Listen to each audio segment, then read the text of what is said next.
Hello, everybody. It's Luke Deckard, physical therapist and founder of Back9 PT and Performance. What I want to talk to you about today is how you could pick up 3 miles an hour or 10 yards over the next 2 months with the right kind of training.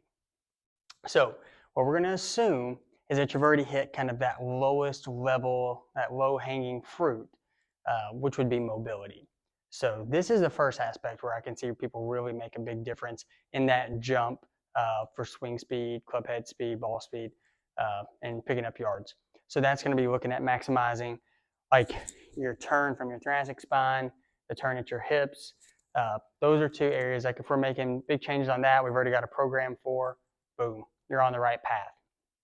What I want to spend a little bit more time with today is to talk about 3 other strength tests, that like next tier up of movements that you can do to really take things to that next level. So what we're going to do, we're going to talk about first is the split stance squat. So this lower body movement that we do is to kind of get really spread out here so that when I go down, my legs are kind of 90 degrees and 90 degrees. So what I'll be doing is kind of here and down. What I would have is kind of weights in both hands here and try to load up those. I would do 8 on that side, and then I would do the same thing here. Again, nice and controlled, we'd have those weights. What I'm trying to do is I'm going to look to find your 8 repetition max on each side, and I'm looking for that to be 150% of your body weight. So just think like if you weigh 200 pounds, the dumbbells need to equate to 100 pounds, so 50 pounds on each hand. So that's kind of what that would look like. If you can do that, boom, check off that box. In theory, your legs are strong enough to increase your club head speed. Now, the next 2 movements are going to look at our push and our pull strength in a single arm position. This first one I want to show you is going to be a single arm press. So the key here is to get that body weight out, be in athletic position, square stance, and we're going to just punch kind of down at an angle. So what I'm looking for here is to not get a lot of rotation. Like that's not the purpose of this. For this test, I want minimal rotation and just kind of that athletic punch.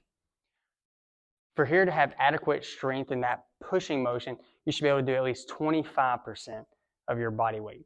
If you can hit that mark, boom, again, you're on par with kind of where things need to be strength-wise. The last one we're going to talk about is your pull strength. So on this test, I actually want it to be 30% of your body weight. If you hit that, you're in the green, and we can just keep chipping away and move on to that next step of, power. So kind of taking this to the next level. So for this test, we have it down low. What I'm going to do is, again, kind of just get here, athletic posture, and just row. Again, we're trying to avoid any kind of rotational forces with it, but just trying to get set in there and just row.